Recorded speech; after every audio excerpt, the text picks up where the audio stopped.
Hello? No, it's Tuesday. I'm just standing around in the woods.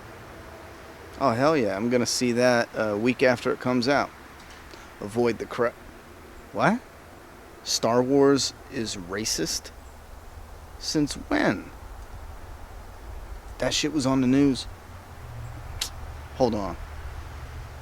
I have feelings, good, bad, and otherwise, about Star Wars, and I have a lot. I spent the whole day talking about the whole Darth Vader situation. But Really? oh, You could? yeah, like the part where he was totally a black guy whose name basically was James Earl Jones, Right. and but while he was black, he was terrible and bad and awful, and used to cut off white men's hands, and didn't, actually claim his son. But as soon as he claims his son and goes over to the good, he takes off his mask and he is white. Oh yes, I have many feelings about that, but I will try to put them over here. Why do Good luck people? with that. Yeah, why do people love Star Wars so much?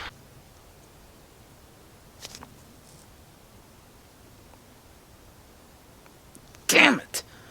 Why can't I force choke a bitch? Alright, so one of my viewers knows that I'm a huge Star Wars fan and I plan on going to see The Force Awakens, and they sent me this sarcastic message saying Star Wars is racist, here's the proof. So I went ahead and checked it out, and it is some Melissa Scary Harry Perry girl from MSNBC, and she basically said that shit that you just saw in the beginning of this video.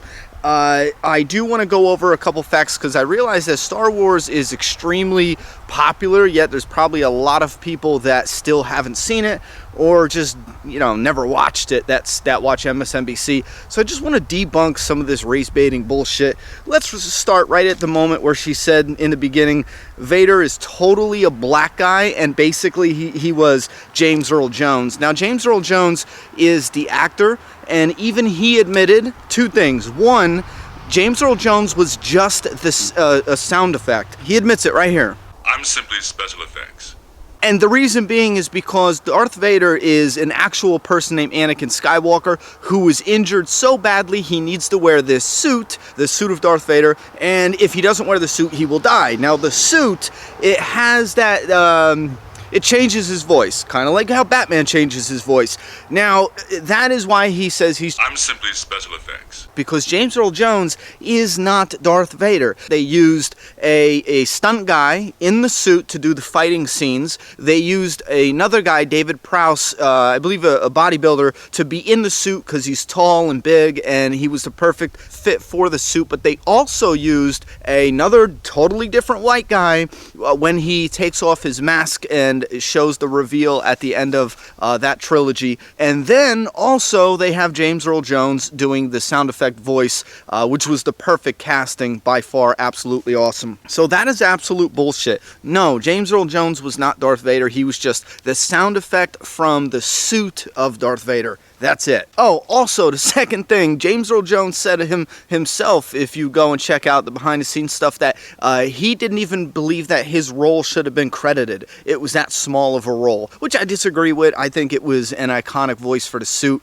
and they picked the right person for the job. Now, moving on, she also says, while he's black, he's terrible and bad and awful, and this is absolute bullshit, because while he's white, as Anakin Skywalker, and this is what she doesn't say, while he's white, before he even puts on the suit, he goes to a school and he butchers children with a lightsaber. Now, they didn't show it on screen, it was off screen, but this is a fact. Vader butchered children while he was a white guy before he got injured. The suit is only because he got injured. Moving on, and she brings up, and this is how you know she's stretching for racial shit, she brings up the fact that before he's cutting off white man's hands, this, if you are into Star Wars, you know this is a common technique to disarm somebody while you're fighting with lightsabers. Any other way, if you want to disarm them without killing them, you can't really do it, so they chop off the hand. I'm not really in depth with the lore, but I just read that in a book a long time ago about, because a lot of people get their hands cut off in Star Wars. It's like a running joke.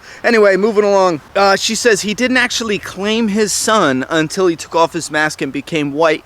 Absolute bullshit, because he didn't know. When he was Anakin Skywalker, he knew he had a son or a child about to be born. When he got injured, he put the suit on so he can live, and they they told him his children, well, I believe it was just his son. He thought he only had one kid. His child was dead and his wife was dead, which is Padme. He thought they were dead and gone. When he realized it was his son, while he was in the suit still, way before he got killed and took off his mask, he told his son in one of the most iconic scenes in the history of movies.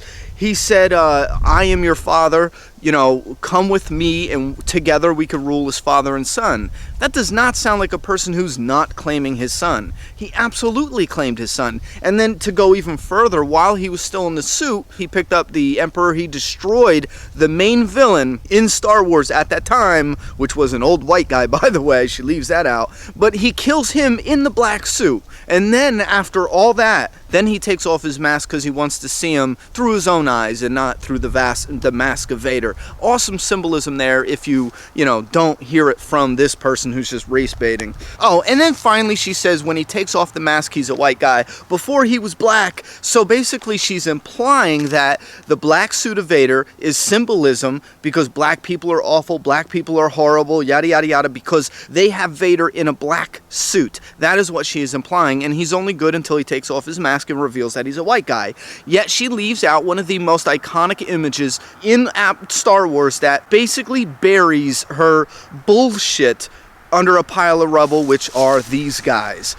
A fucking stormtrooper. They're evil as shit and they work for the Empire, and they're white. They're in white suits. So this whole Vader's a symbolism for, black being horrible, bad and awful, and yet they have these stormtroopers. They have the ones that are like this. They got another set that are in the snow, and they got another set that ride the bikes. They are all different variations of this exact suit, and they're all white. So that cripples her entire argument trying to say that Vader's a symbolism for racism in Star Wars. It's a shame because over the years especially, the media seems to be trying to put a wedge between races. But the good news is that if you go down all the comments on these clips for this chick, if you go down all the comments, everybody, black and white and everyone else together, is coming together united to tell this bitch she's crazy and this is bullshit. So here's a bit of advice for Melissa. If you want to break a story about real racism, shut off the TV and go find yourself a fucking mirror. I'm simply special effects. George has recently admitted that when he hired David Prowse, he thought that was his Darth Vader. This guy who's over 6 foot, 6.5 feet tall, and fits in that uniform, that costume, with a slight Scottish accent, and not a bass, but more like a tenor. And it's a very effective voice, but George thought he wanted a, pardon the expression, darker voice. So he hires a guy born in Mississippi, raised in Michigan, who stutters, and that's the voice, and that's me. I lucked out, from all these so-called handicaps. I lucked out to get a job that paid me $7,000, and I thought that was good money, and I got to be a voice on a movie. It was great fun to be a part of that. You are part of a rebel alliance and a traitor.